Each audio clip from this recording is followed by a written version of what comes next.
Does it seem like everything is hard and agents seem to kind of be at each other's throats and things are really hard right now? Well, that is absolutely the case. The market's a little bit difficult. Things are changing. Got commission lawsuits. But I'm here to tell you the 3 things that agents do that ultimately is tacky and kind of makes my blood boil. So stay tuned. I'm going to help you out and we're going to dive in. What's up, guys? Jeremy Kane with the Real Estate Agent Playbook. Today, I'm just going to kind of go off the cuff and talk about things that I see agents doing that I think are ultimately huge mistakes they will regret in their career down the road. So while you're here, like, comment, subscribe, join the community. I'm all about building the community up to help real estate agents win every single day at the game of real estate. So let's get into it. All right, the first things first. I know that content is king and you're getting on video and you're doing all the things. But I've been noticing that agents are posting videos talking about the interest rates going up or the interest rates going down. But by the time that the video actually comes to the market, so to speak, or it comes to being posted, that information is just inaccurate. So please make sure that you are providing the utmost current information, because there's nothing more tacky than saying interest rates are dropping, you need to get in now, now's the time. And then a buyer calls you, and even if you don't know that the rates have ticked up a little bit, then they, get into the flow and all of a sudden they're like, oh, the rates went up. What you said was inaccurate. And so it just bugs me. It also really bothers me that we always talk about the rates falling and the rates coming down, but when they tick up, we don't do that. So if you're gonna talk about rates and talk about the market, make sure you're staying up to date and getting that information to the post as soon as possible, because nothing bugs me more than like, call me now, hurry up, the interest rates are down, when we just saw a pretty rough month and interest rates are up. So that's the first thing, just making sure that information you're putting out there is accurate. Also, it's a great time to buy, great time to sell. That should be a thing of the past after you watch my video from a couple weeks ago, because it really depends on the situation. And so break it down. Be more individualized, once you get to that point. But to make a blanket statement such as it's a great time to buy or sell is truly just you being selfish and wanting those deals. So that's number one. We'll move past that one. Getting into venting on, in public, venting at the office sales meeting, venting on Facebook groups, whatever it is, about your clients and how this transaction is so hard and all of this thing is crazy and I have a psycho buyer. Well, certainly there are some crazies out there, and certainly we get into some transactions that are difficult, but ultimately we get paid pretty good amount of money to do what we do. So the constant, crazy buyer, this happened, that happened, is really just played out, and ultimately it's tacky as well. And so that's the next thing I'm going to talk about, is really hold yourself to that professional standard. Obviously, understand that the more difficult the clients are, the more difficult the transactions are, the better it feels when you solve those problems. We are problem solvers. This is a very difficult transaction and process for buyers and sellers to go through. And so that's absolutely what we need to do. And I just remind you to be professional, and ultimately it's your job. It's your job to solve the problem. So just solve the problem and move on, right? We get paid pretty well, like I said, to get buyers and sellers to the finish line, happy ending. However, sometimes it doesn't work out, and that's okay. And sometimes people are stressed out and they're doing their thing. But I promise you that if you help someone in those tougher times and you don't, put them on blast on social media, whether they're going to see it or not, is something to really consider.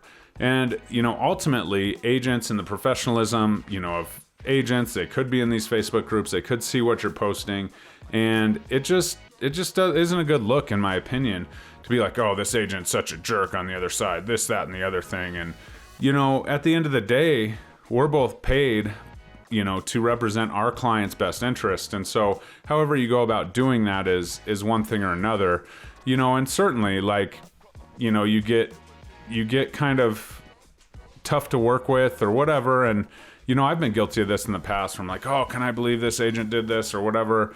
And, obviously not going to public forums and things is probably recommended. So just know that, playing the sandbox fair is definitely the way to go about it. But, some people are just different. Some people operate their business differently. And that's the beauty of real estate is we're all entrepreneurs and we can do that. And so that is absolutely my next point is you never know when you're going to see an agent on the other side.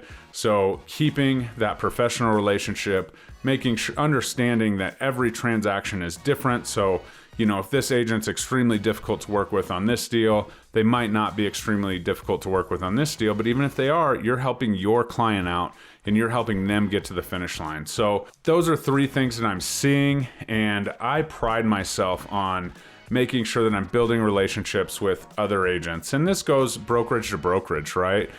There's no secret I'm at EXP. I love where I'm at.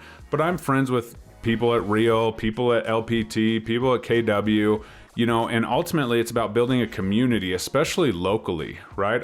The brokerages are brokerages. Wherever you're at is great. And if it's not, then make a change. However, there's nothing wrong with, the different brokerage models. They vibe with some people, they don't with others. And that's where we really have to step back as agents and maintain that professional level, right? And understand that everybody's just trying to make their way, right? And, certainly I'll shout from the rooftops of the opportunities that have been provided to me at EXP and the things that I've seen since I've changed to this brokerage. But I have buddies at Real that could say the same thing. Or I have people at Sotheby's that are like, that's not my cup of tea. I want to, roll this traditional route. And that's amazing. And so agent to agent stuff is really getting under my skin lately. So understand that, everybody's in it to help each other. We're all on the same team. As these commission lawsuits kind of get sorted out and so on, we have to understand that we must band together, right? We're stronger together than on islands here fighting our little civil war, so to speak.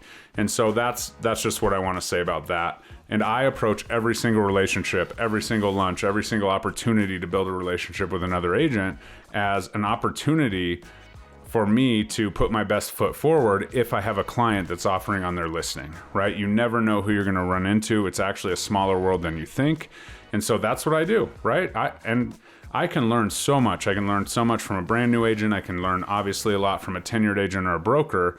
And so if you have that, common ground where it's just talking about the industry, talking about ideas and sharing ideas, swapping ideas, no matter what flag they fly, is absolutely an advantage to you. And I'm not saying, go out to lunch with a real estate agent every single day, but honestly, it's not a terrible idea for those newer agents to kind of pick up some ideas and the skills of the trade and so on. I'm always here to help. As you know, you're always available to book a realtor game plan call. I would be happy to, dive into anything about your business because as I just said, I learned so much from other agents and so on.